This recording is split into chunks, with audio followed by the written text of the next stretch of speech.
Estimates for global growth at 2.9% for 2019 puts it at its slowest since the 2008 financial crisis. In January, the International Monetary Fund revised downwards its 2020 global growth forecast to 3.3% instead of the 3.4% predicted in October. The dampening outlook suggests that some risks remain. So what are the risks? And more importantly, where are the opportunities for investors? Hello, I'm Stephen Chia. I'll be getting the answers from the experts here on Market Insights.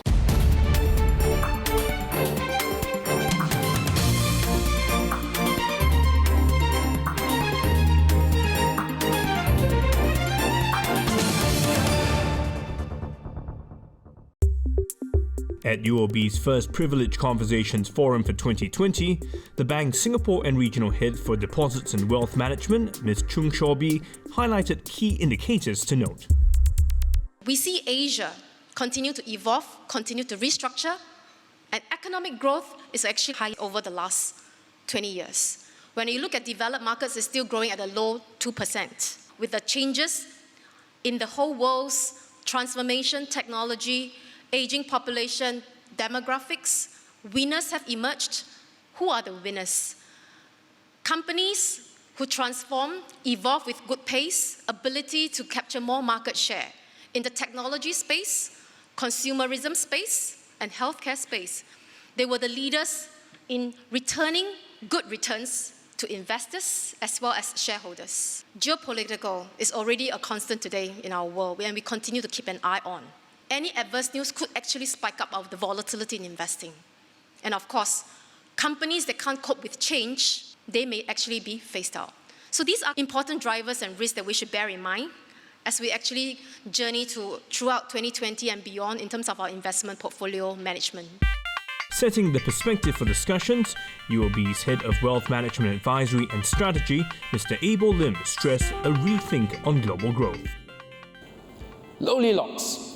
Low in rates, low in growth, at the same time, low in inflation. It's a curious case, but it does encapsulate what the world is today. Due to the low unemployment, availability of cheap credit, consumers were buoyant. They were going out there to buy. 70% of developed nations today are relying on consumerism. We think that is likely to continue into 2020, but we're concerned also of the potential downside. And inflation is something which all central banks are paying a keen eye to. We feel that politics is going to play a very, very important part in the markets this year. 2020 is a presidential election year. On the other side of the pond, China. China has been spending a lot of time and effort trying to manage their indebtedness. We think that China will come sub 6% this year. Brexit. Britain is out of the EU. But the reality is, the uncertainty has just started. Because we're moving into uncharted territory. At this current juncture, I think it's still a very fragile agreement between US and China. Anything can go wrong. There's still a lot of risk in the market. But not all wars are negative. We feel that this trade war between the United States and China is also going to accelerate the technological innovation and accelerate a lot of new ideas and products at some point which us consumer will benefit. Adi, I'm going to start with you. We know that every investment has its share of risk, right. But there are now suggestions that the risk versus the reward in emerging markets are actually more favorable than in developed markets. What's your take on that? Sure. Well, I think fundamentals in EM have improved compared to maybe the past few years, and that bodes well for the risk and reward. Last year, you had 71 rate cuts across the different central banks. So the policy setting, monetary policy setting, is actually quite supportive, and this includes a number of emerging market central banks.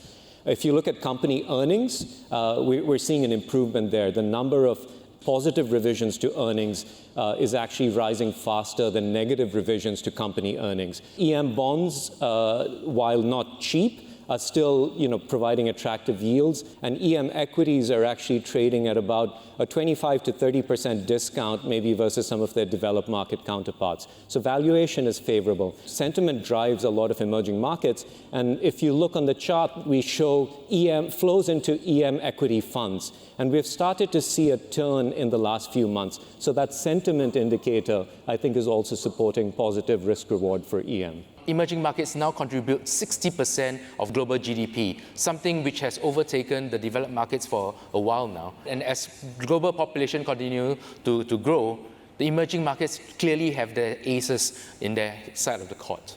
Let's talk a bit about, turn our attention now to US and China, because we know the Phase 1 agreement, Abel, you mentioned it was recently signed.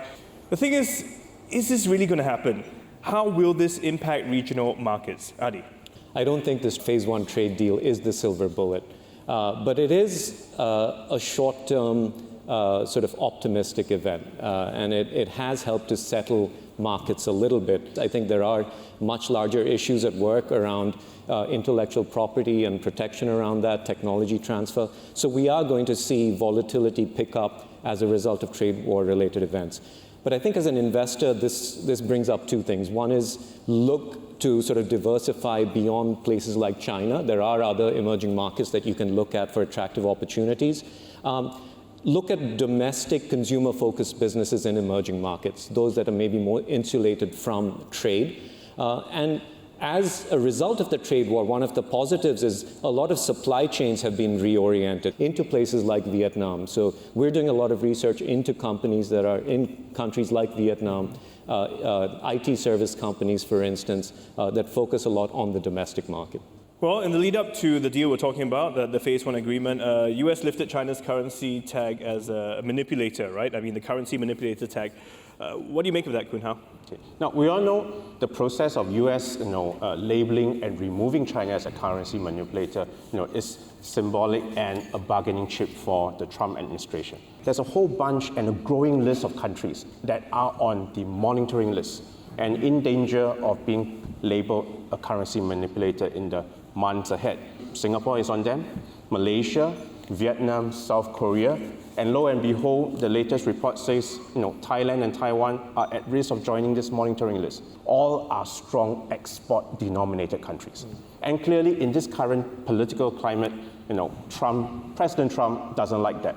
Because if you're a strong export country against the US, you run a strong trade surplus, you run a strong current account surplus, and that's not what President Trump wants. China has a delicate balancing act of both managing its growth and also its debt at the same time. And we know the biggest bond defaulters have actually been their own state-owned companies in this case. So Adi, how should people react? Because is this a sign of things to come? Right. 2019 defaults, in fact, were at an all-time high, but they still amount to less than 1%. So in the broader scheme of things, that's a small number. It's a good sign that the government is unwilling to bail out some of these defaulting entities, automatically. This is actually a sign of a growing market maturity, and investors in some ways should embrace it because it lets them compare China credit markets with other global credit markets on a like-for-like basis.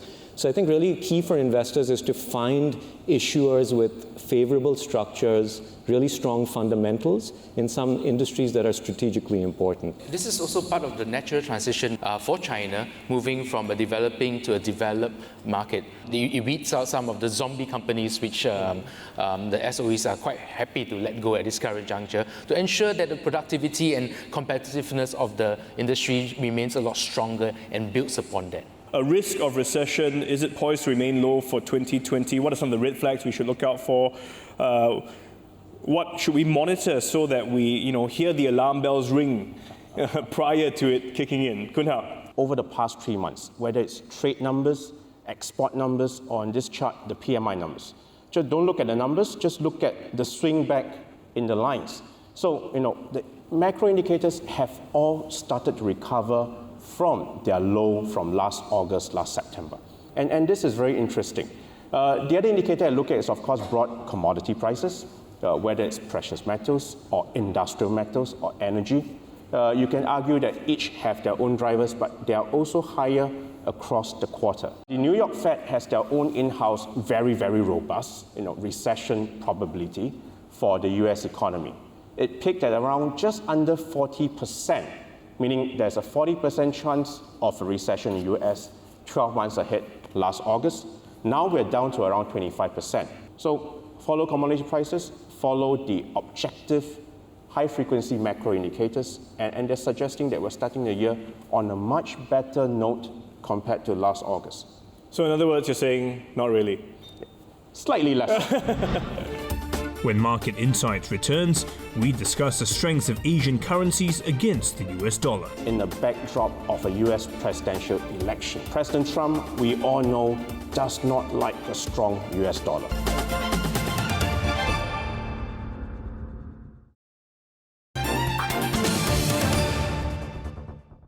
Throughout 2019, US markets hit record highs, and expectations are the bulls will keep on charging. Amid the dips and peaks, let's examine how developed markets like the US or Singapore stack up against the emerging markets. Now, we all know the Fed has priced out interest rates cuts for the rest of the year. Jerome Powell, if you listen to what he says that US monetary policy is in a good place. Of course, Mr. Trump is not happy about it. But again, if you look at objectively, rates have more or less normalized. The yield curve that you see there pretty much tells you to expect nothing much in terms of rate movement for the rest of the year. If interest rates stay boring and stabilize, that takes one uncertainty away from investment decisions, and we can focus a bit more on the more important thing of credit worthiness, so-called corporation credit growth, so on and so forth. Okay, well, last year, 2019, we saw quite strong performances in the developed market equities. Adi, is it now time for the emerging markets to shine? If you think about a portfolio that's a mix of EM equity and EM bonds, which is what's on the slide, and we take the central scenario as what Khun Hao referred to as boring but good. You're still looking at a pretty healthy return over a 6-month period. This is assuming that we don't get any surprise on corporate earnings, yields stay at about the same levels, and currencies stay about the same level. There's an upside scenario. We get some positivity on trade, we get improved earnings, currencies in EM appreciate a little bit. You're looking at very healthy double-digit returns over a 6 to 12-month period. Now, I don't want to paint an entirely rosy picture. Of course, there's a downside to case as well. But we think that downside is limited for a few reasons. Valuations are already quite inexpensive in EM. There's currencies, I would say, are cheap to moderately priced. So that downside is fairly limited. Many of the developed markets are already pretty stretched, at least on the monetary policy side, with the exception of maybe the United States. But with the rest of developed markets, I think we need to start seeing the government doing a little bit of the heavy lifting, especially on the fiscal policies front. So developed markets, I think, is slightly pricey today. You need to be very nimble. You need to be very selective to be able to seek out any meaningful returns. Let's talk about the strength of the Singapore dollar. Perhaps Khun Hao can tell us, what can we expect in 2020? I guess this is a frustration for a lot of us in Asia. Not just the strength of the Singapore dollar. Many of you will be aware that the Thai baht is even stronger. The Taiwan dollar is also relatively strong as well. And this is happening in the backdrop of a US presidential election. So politics will, of course, take more and more center stage in the months ahead. And the irony of it is this. President Trump, we all know, does not like a strong US dollar. So there's a little risk that US dollar may be a little bit on the weaker side as the months progress. My best pick for a regional currency is, of course, the rupiah. We will want carry. We like good carry, especially with what Abel say, lowly locks, meaning low yield, so on and so forth. So rupiah still pays very good carry, around 4 or 5%. And of course, the other thing is this. Indonesia has what we would call a sexy growth story. If Pak Jokowi does it correctly in his second term, push forth his infrastructure developments, start really building high-speed rail between cities in Indonesia, reduce shipping costs, that may well reduce all the bottlenecks, and that may push up Indonesia's growth rate a little bit above from the 5 to 5.5. So that's something we would like to look out for this year and the next few years. Coming up, a second panel of experts debate investment strategies and their associated risks. So I have 4 investment tools in my portfolio, and they performed well in 2019, 2018. and being happy with those 4 in 2020. That, I believe, is the wrong answer.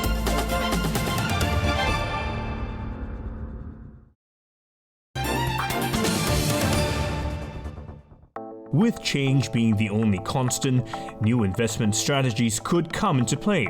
With a new decade, perhaps it could be worthwhile not to see things just in black or white, or in terms of investment, growth versus income. Paul, I'm going to start with you. Valuations across different asset classes are approaching new highs, not necessarily because of fundamental drivers. There are also suggestions these drivers may actually be deteriorating. What do you think of that, and how would a growth manager position his portfolio? The world has gone through, or is going through, a bit of deglobalization. So markets are essentially not partnering up with one another. So take, for example, the US market. Equity and bonds have become very correlated with one another. Right? When there's opportunity in one asset class, be nimble enough to move into that asset class. When there's risks in another one, find an alternative asset class that you can position yourself in to wait out the turbulence that's coming up. Asset classes are certainly not cheap. So valuation is actually becoming a very important consideration for income manager. European equity with a weaker fundamental has actually gone up a lot last year. So purely from a valuation perspective, that's actually not attractive opportunity. Versus EM with a better fundamental, recovering corporate earnings, and cheaper valuation. But then same story would play differently within other asset classes where you shouldn't be just going for valuation. And take credit, high yield as an example. As an asset class, it's actually not cheap. But there are segments within high yield that's actually quite cheap. Energy within CCC names, for example, actually have done really badly last year. So some of the distressed names are yielding around 10%. Is that the yield that you should be going for? Definitely not. My assessment is that I think investors may be a little bit too complacent at this current juncture, thinking that the worst is over. The phase 1 agreement is not a silver bullet. It does stave off some, or rather remove some of the market uncertainties, bring some joy to the market, at least that there's some positivity going forward. But the deep-rooted issues, the rise of China, all this will not go away, and it's going to come back again and again, and volatility is going to follow suit. Similarly, consumers are now very reliant on central banks on their monetary policies. Question is this: how much more monetary ammunition does central banks around the world continue to have? I completely agree with the complacency point that Abel made. I think that I see as really one of the key risks right now in the market. So if I have 4 investment tools in my portfolio, and they performed well in 2019, 2018, and being happy with those 4 in 2020, that I believe is the wrong answer. The right answer is if I have 4 investment tools in my portfolio, I want to add a 5th. Well, I'm going to come back to right at the beginning, our topic where we're talking about income and growth. Can we invest in both? Should we pick one, Abel? Perhaps you can give us the answer. Can we invest in both? Do we pick one? Does it make a difference at what stage of life we're at when we're doing that?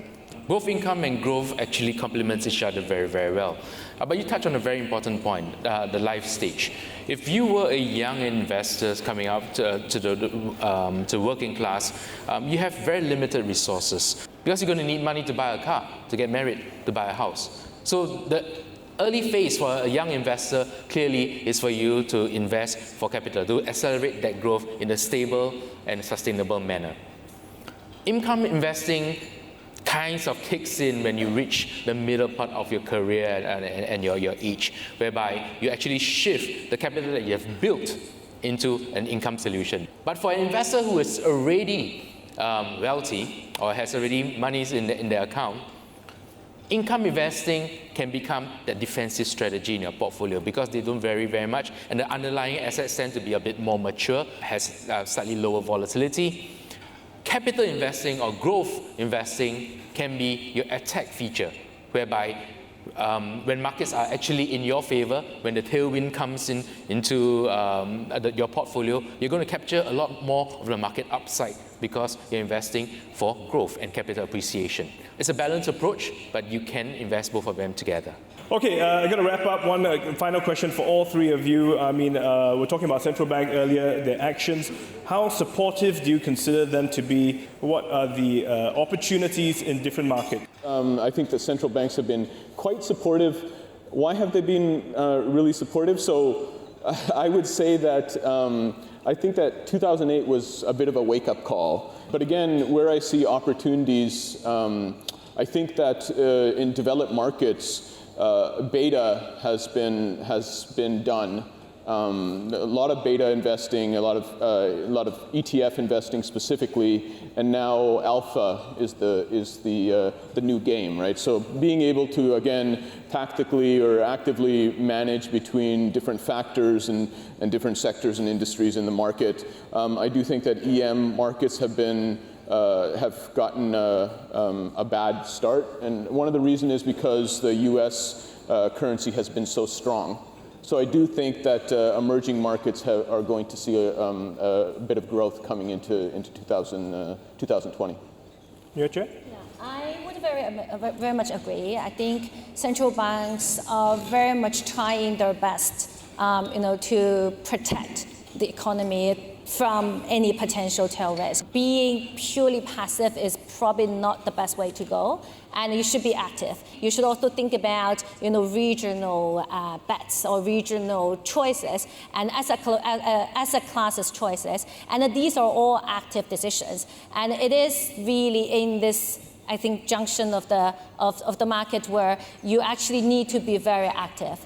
Both in terms top-down asset allocation, but also bottom-up secure selection. But with rates likely to stay low for longer, I think the natural demand for yield hunters is going to be there. Not so much just retail investors. I'm talking about insurance companies, pension funds, even asset management houses. With an improving macro environment, I think emerging market debts does present itself to be a pretty attractive opportunity for investors to consider to add in the portfolio, at least in the fund managers space. Particularly if dollar starts to weaken in the medium to the longer term, the local currency debt may actually yield you significant returns over the medium to longer term. Well, we've come towards the end. I certainly hope that has been beneficial for you. I certainly hope you have picked up some points, some ideas on how you should position your portfolio going forward, at least into 2020. It's not enough to just diversify across asset classes today because of how fragmented the world has become. It's important to consider investment styles, strategies, and markets. If you are allowed to access global markets, you should be able to take advantage of some of these top-performing managers around the world. And incredibly important, being nimble.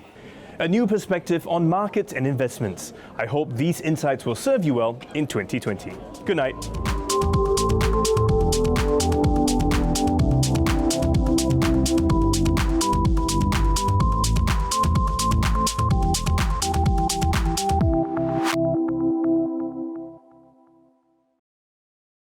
Brought to you by UOB Privilege Banking.